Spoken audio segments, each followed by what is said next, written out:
In this video, we will solve integration of exponential function. So the problem is integral of 7 to the power of x minus 2 to the power of negative x dx. So as you can see, we can separate the integral. So ang problem natin ngayon is integral of 7 to the power of x dx minus integral of 2 to the power of negative x dx.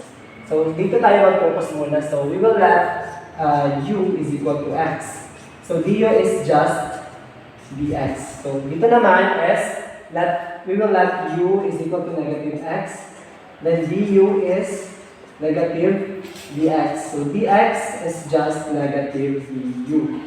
So we can substitute na sa ating problem. So integral of 7u, ang dx natin is du, minus integral of 2u, ang ating dx is just negative du. So, pwede natin malabas yung negative. So, 7 to the power of u du plus integral of 2u du. So, para makuha ng integral ng 7u and 2u is, we will follow this formula. So, first is, ang a natin is 7. So, 7u over ln 7, because yan yung a natin, plus, dito naman is, yung a natin is 2. So, 2u over ln 2 plus c.